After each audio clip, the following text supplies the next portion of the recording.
All right, startup founders, we know that laying out the business, the foundation for the business is critical before launching and scaling, but that doesn't mean that we always get it right. Today on the show, we talk with an expert who shares with us one mistake that he sees founders make over and over again, something that's easy to fix in the very beginning. That's today on Expert Connections.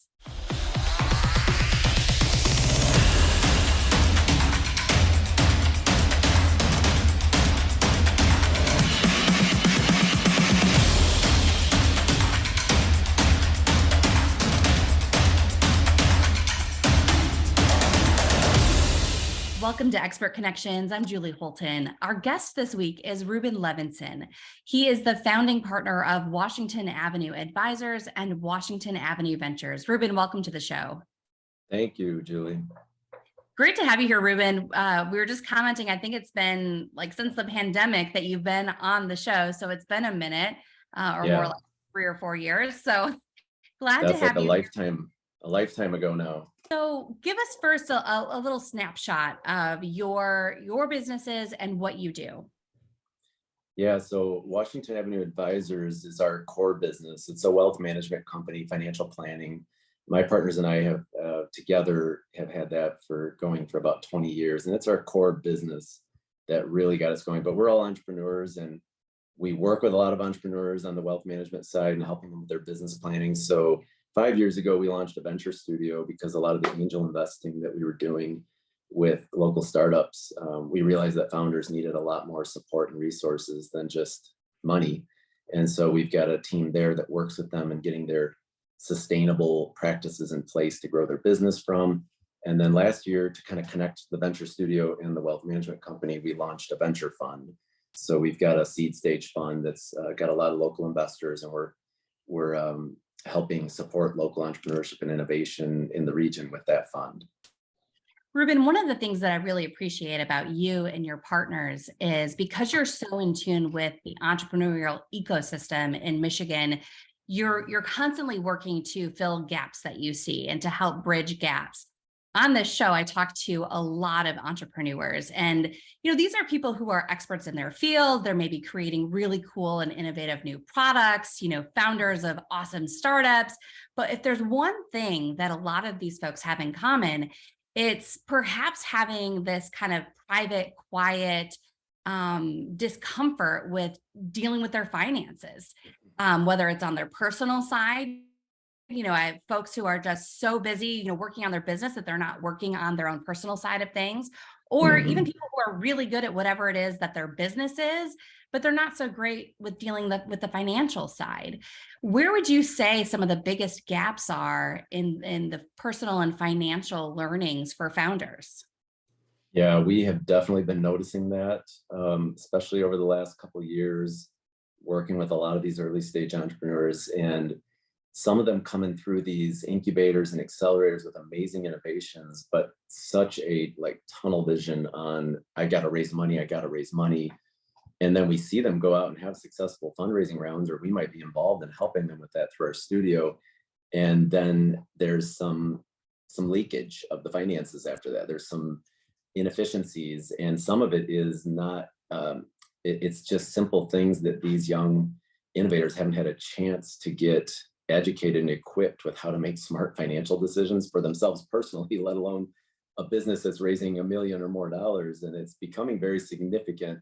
Had a talk recently with some people at Techstars, and they said that at their mentor day, the biggest feedback they got, the strong feedback from the mentors, was these founders need financial literacy. They need to understand how to deal with money, the basics, how much to keep liquid, how much runway to have for payroll, and why are you spending so much on marketing if your product isn't ready for that? So there's a lot of connection points we're seeing gaps in, and really excited to be able to help with that through our financial literacy series.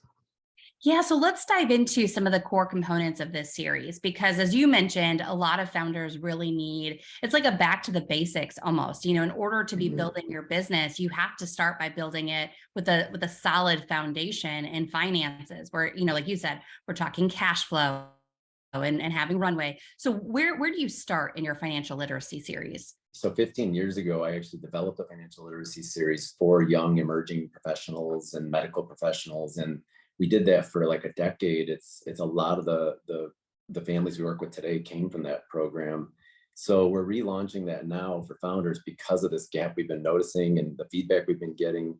And it's a 6-part series, and it'll start with financial foundation, which is very focused on the founder building up just a personal financial foundation, understanding emergency funds and how much to have for short-term needs, understanding catastrophic things that can happen and how to cover for that. And then how much should they, if they have some income, should they be putting away for their future? You know, you can't count on their startup at this stage being their future, although that's the, you know, we want to give them the support for that too.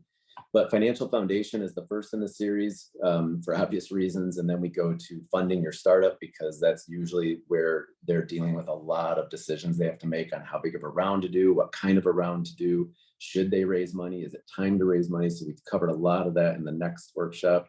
And then there's risk management, because we feel that nobody's hitting that. Nobody's talking to them about the risks that exist once you have taken money from investors, or you've got revenue, or they've got a salary.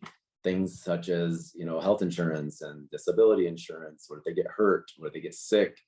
What if they have a claim against their board and they don't have directors and officers insurance? So that's in our third in the series, is all the risks they need to learn about. We'll probably be bringing other experts in, like, because we don't cover all these, but like directors and officers insurance, very important. And we'll probably bring someone in to talk about that. The fourth in this series is going to be investment and tax management, because it's some basic things that we found they don't have a lot of training on unless they were a finance major, which not very many of them are. They just need some basic understanding of investments and tax sensitive strategies for themselves and their business. So many things they can use their business to their favor there, with retirement planning and tax deferral and ways to help their key people with options and retirement accounts. And then the fifth will be building a sustainable team. So leading a sustainable team, and we're going to pair that up with some leadership development for them, because that's, again, for younger founders and innovators, they just haven't had a chance to really develop themselves as leaders yet. And then we'll also be adding, and the sixth in the series will be exit readiness. Really, are they prepared to think about an exit? Because these businesses are clearly built for being acquired within, 5 to 10 years, and we want to help them prepare for that sort of an exit. And certainly building with that exit strategy in mind is something that I know you and I talk about a lot. So it sounds like those 6 pillars, those 6 different topics that you focus on in the series, each one is huge in and of itself, but then combined really give that full foundation as founders are working on their business plans. It's so interesting, Reuben, because I think back as the owner of a marketing agency and working on an AI company now. I took a total of 0 business classes in college. And Right. I definitely took a total of 0 financial classes. So even reading, a P&L statement was brand new to me. And I think that there are a lot of entrepreneurs that are, obviously it's been a few years since then. I can do all of that now. But it's almost surprising sometimes that most people who go into business don't do it just because they've taken business classes and now they want to build a business. It's kind of the other way around. So, oh yeah, especially entrepreneurs, it's always the other way around. They tend to just learn by mistakes. I mean, I've learned by a lot of my own mistakes, but I think with our financial literacy series, we can at least help them or equip them with some basic things to make smarter decisions. And I think they need to do it because they're taking money from investors. They have a responsibility to have more financial literacy than the average person. So that's kind of what I'm going out to accelerators and incubators and saying, you kind of have a responsibility to train them on this stuff if they're taking money from people. Absolutely. And especially as they're growing teams, I think it's one thing when you're starting out and it's just you and your co-founder or just you, but when you start adding to the team and you want to build something that you can actually, at the end of the day, know that you're able to cover everything that you need to, and you have people counting on you. Yeah. So tell me, so for those who are interested in learning more about this series, where can someone go to find more? Yeah, we're just adding it into our site at Washington Avenue Advisors. So I'd say stay tuned there, and we'll have Right now, it's being offered kind of case by case and privately out to incubators and accelerators that want to bring financial literacy to their founders they work with. So we'll do it in groups and classes like that. And I think in the next few months, we'll go ahead and we'll have it recorded and accessible there. We'll have the 6-part series recorded. We'll probably do some live webinars where people can join, and we can answer questions and do the recording there. So still coming out. We're rolling it out. For now, it's just going to be out to incubators and accelerators kind of in a live format. I love it. So you heard it here first on Expert Connections. This is coming soon. And I know you are, as we speak, you are speaking at Techstars Detroit. So that's awesome. And we'll connect all the links and information, Reuben, so people can follow up with you and connect with you. And I'm sure, we're also co-chairs of Startup Grind Lansing. So let's just go ahead and commit. We'll put it there somewhere. Yeah, Startup Grind Lansing. That'd be a great place for us to roll it out as well at some point. Yeah.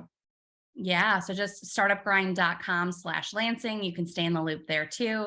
Reuben, thanks for giving us a preview of what this program looks like. Thank you, Julie. Appreciate it. That's all for this episode of Expert Connections. Make sure and subscribe and jump over to our financial playlist for more from Reuben and other financial experts.